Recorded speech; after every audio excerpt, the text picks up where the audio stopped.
wasiirka arrimaha dibadda Somaliland Maxamed Biixi Yunis ayaa sheegay in magaalada New York ee dalka Mareykanka uu kulamo kula yeeshay mas'uuliyiin ka tirsan qaramada midoobay waxaana uu xusay inuu kala hadlay arrimo ay ka mid yihiin xaaladaha siyaasadeed ee Somaliland. aan ka imid safar dheer oo ku lug lahaa aan ku tagnaa wafdiga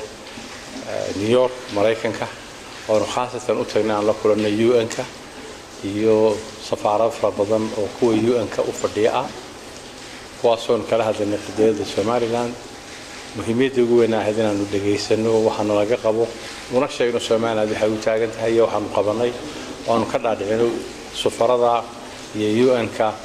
hawsha culus ee Somaliland in la maanta u qabsoonay ee nabad leh ee horumar leh ee shaar wanaag leh iyo waxyaabaha badan ee cilaaqaadka fiican oo la leenahay hay'adaha UN-ka halkan degan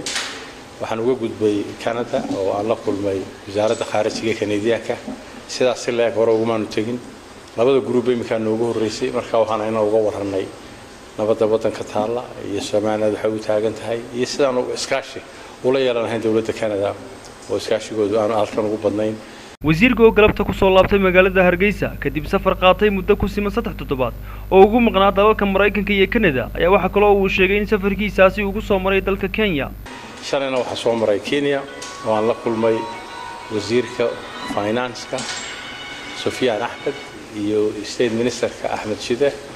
oo aanu ka wada hadlaynay arrimihii prime minister-ka iyo president-ka ka wada hadlayeen ee ku lug lahaa Ethiopia iyo trade-ka Somaliland iyo Ethiopia iyo sidaanu labadeedo u xil saaranay aanu hawsha u sii fulin lahayn si fiican bay noogu dhacday waxaan la kulanoo kale wasiirka tacliinta Ethiopia sidii xagga scholarship-yada iyo wasaaradda tacliinta ay u kulmi lahaayeen iyo safaarada ku yaala iyo wasiirka khaarijiga ee wasiirka dawladda khaarijiga ee Ethiopia. Khalid Xabsi, Kalson TV, Hargeysa.